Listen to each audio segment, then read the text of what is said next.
नमस्कार बच्चों, आपका स्वागत है मेरा YouTube चैनल मैथ्स विद अमर झा में।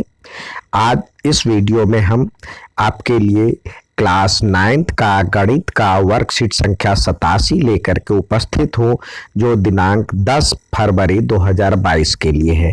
हमारा टॉपिक है प्रायोगिक प्रायिकता। जैसा कि आप जानते हैं, किसी घटना की प्रायोगिक प्रायिकता जांच करने के लिए हमारे पास जो सूत्र है उसमें किसी घटना पीई की प्रायिकता यानी ई की प्रायिकता पीई बराबर में उस घटना के घटित होने की संख्या लिखते हैं, अभिप्रयोगों की संख्या जिसमें घटना घटी है, और जिसका निकाल रहे हैं यानी उस घटना के घटने की प्रायिकता अपॉन मतलब संख्या अपॉन में कुल अभिप्रयोगों की संख्या। इस फॉर्मूला का यूज करके हम करते हैं। आइए कुछ इसी पे आधारित कुछ और प्रश्न दिए गए हैं जिसके हम बना करके देखते हैं कैसे इसको हल किया जाता है। यहाँ पे कह रहा है एक कंपनी 2400 यानी 2400 परिवार चुन करके एक घर की आय स्तर और वाहनों की संख्या के बीच संबंध स्थापित करने के लिए उनका सर्वेक्षण किया गया और ये उनका डाटा बनाया। अब आपसे पूछा जाता है, मान लीजिए कि एक परिवार चुना गया, प्रायिकता ज्ञात कीजिए कि चुने गए परिवार की पहला है आय 10,000 से 13,000 के अंतराल में है और उसके पास केवल 2 वाहन है। दूसरा प्रश्न है आय प्रति माह 16,000 या इससे अधिक है और उनके पास केवल 1 वाहन है। तीसरा प्रश्न है आय 7,000 है, प्रति माह से कम है और उसके पास कोई वाहन नहीं है। और फिर अगला है आय 13,000 से 16,000 के अंतराल में और उनके पास 2 से अधिक वाहन। फिर अगला है इनके पास 1 से अधिक वाहन नहीं है। तो इसको जब हम हल करेंगे तो यहाँ पे आप देखेंगे कुल अभिप्रयोगों की संख्या कितने टोटल दिए हैं, तो यहाँ पे हो गया 2400। तो कुल अभिप्रयोगों की संख्या 2400 हो गई, यानी कुल परिवार 2400 हो गया। अब इसके लिए हम E1 मान लेते हैं और इसके लिए E2, इसके लिए E3, इसके लिए E4 और इसके लिए E5 घटना मान लेते हैं। तो यहाँ पे ऐसे परिवार पहला दिया हुआ 10,000 से 13,000 के अंतराल में है और उनके पास केवल 2 वाहन है। तो 10,000 से 13,000 का मासिक आय देख लीजिए और 2 वाहन वाले, तो यहाँ पे आपको दिख रहा है 29। तो देखेंगे 10,000 से 13,000 के अंतराल में केवल 2 वाहन वाले परिवारों का चुना जाता है। तो इसको ध्यान से देखने पर परिणामों की संख्या 29 हो गई और कुल परिवार कितने हैं 2400, तो 29/2400 हो गया। इसी प्रकार E2 हमने माना जो कि आय प्रति माह 16,000 या इससे अधिक, तो 16,000 या इससे अधिक ये हो गया और उनके पास केवल 1 वाहन है। तो केवल 1 वाहन कितने लोगों के पास है, तो ये हो गया जिनका आय 16,000 से अधिक है। तो उनको सॉल्व करेंगे तो E2 बराबर में हो गया 579/2400, जिसको सॉल्व करने के बाद ये आ गया। तीसरा E3 कह रहा है 7,000 से प्रति माह से कम, तो 7,000 से कम ये हो गया और उनके पास कोई वाहन नहीं है। तो ऐसे 10 परिवार है, तो उसकी प्रायिकता हो जाएगी 10/2400, जिसको सॉल्व करेंगे तो ये हो गया 1/240। अगला है 13,000 से 16,000 के बीच और उनके पास 2 से अधिक वाहन है। तो 13,000 से 16,000 वाला ये लाइन हो गया और 2 से अधिक वाहन, तो 2 से अधिक वाहन यानी 3 में आएगा। तो 2 से अधिक वाहन ऐसे परिवार कितने हैं 25, तो उसका हो जाएगा 25/2400। तो इसको सॉल्व करने के बाद 1/96 आया। अब अगला पूछ रहा है जिनके पास एक से अधिक वाहन नहीं है, यानी एक वाहन वाले तक का जोड़ करेंगे।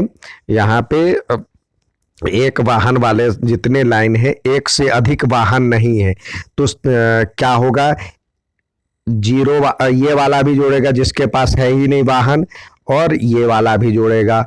तो इस दोनों को जोड़ेंगे, ये तो वाहनों की संख्या है, यहाँ से सब इस दोनों कॉलम को जोड़ेंगे तो ये आएगा आपके पास 2062। तो इसका हो जाएगा 2062/2400, जिसको सिंपलेस्ट फॉर्म में करें तो ये हो गया। अब नेक्स्ट सवाल देखते हैं। अगला सवाल दिया है, बीजों के 5 थैलों में से हर एक थैले में 50 बीज निकालकर अंकुरित किए गए। 20 दिन बाद हर थैले से अंकुरित बीजों की संख्या नीचे दी गई तालिका से, यानी पहले नंबर में 40 अंकुरित हुए, दूसरे थैले से 48, तीसरे थैले से 42, चौथे से 39, पांचवें से 41। अब पूछा जा रहा है उस थैले की प्रायिकता पीई ज्ञात कीजिए जिसमें अंकुरित बीजों की संख्या कम से कम 40 है। तो यानी 40 या 40 से अधिक थैले कितने में जो है आप अंकुरित हुआ देखते हैं। 40 या 40 से अधिक वाला जोड़ेंगे तो ये बैग नंबर, यानी ये 40 से अधिक है, या 40 या 40 से अधिक वाला जोड़ते जाए तीसरा थैला, और तो कुल 4 थैले ऐसे हैं। यहाँ पे जोड़ेंगे नहीं, ये थैला नंबर 1, थैला नंबर 2, थैला नंबर 3, थैला नंबर 4 और थैला नंबर 5। तो कुल थैले तो 5 थैले हैं, और उसमें से 4 में 40 से अधिक है। तो पीई यानी पी इसकी जो प्रायिकता हो जाएगी, तो 40 से अधिक 4 है, 4/5। तो इस प्रकार 4/5 का इसका परिणाम आ गया, प्रोबेबिलिटी आ गया। अब एक्टिविटी एक दिया गया है, इसमें कह रहा है अपने आसपास रहने वाले परिवारों, रिश्तेदारों और जानकारों में से जो लोग चश्मा पहनते हैं उनकी संख्या उनकी उम्र के साथ तालिका में लिखे। यानी इधर लिखे उम्र और जो चश्मा पहनते हैं, और यहाँ पे जो चश्मा पहनते हैं उनकी संख्या, और संख्या यानी 25, एक उम्र बना ले 25 साल, 25 से 30 साल वाले कितने ये कर, तो इस तरह से आप लगाएंगे। तो अब इसमें पूछा जा रहा है जो कि एक तालिका बना लेंगे, हर उम्र के आप 10-20 बच्चे अपने आसपास जो भी लोग आपको मिलेंगे चश्मा पहनने वाले, तो कितने उम्र के हैं और चश्मा पहनते हैं। अब आपको एक प्रायिकता ज्ञात करनी होगी जो कि 25 साल से कम उम्र के लोग जो चश्मा पहनने वालों लोगों की प्रायिकता। तो 25 साल से, उस तालिका में 25 साल से कम उम्र वाले कितने लोग ऐसे होंगे जो कि चश्मा पहनते हैं, और नीचे में आपने कितने लोगों का सर्वे किया है, तो वो मतलब टोटल कितने लोग चश्मा पहनते हो, तो उस दोनों को आप निकालेंगे। तो ये प्रायिकता हो गई, ये एक्टिविटी के रूप में आप ले सकते हैं। नेक्स्ट, अब स्वयं प्रयास कीजिए के तहत कुछ सवाल दिए गए हैं, तो आइए सवाल को हल करें। अब पहला सवाल है, एक क्रिकेट मैच में एक बल्लेबाज 40 गेंदों पर 8 चौके लगाए, तो चौका नहीं लगाने की प्रायिकता। तो देखिए कुल गेंद कितने हैं, यहाँ पे लिख सकते हैं कुल गेंद कितने हैं। कुल गेंद यहाँ पे आप देख सकते हैं जो दिया हुआ है 40 है। चौका लगाया, चौका लगा,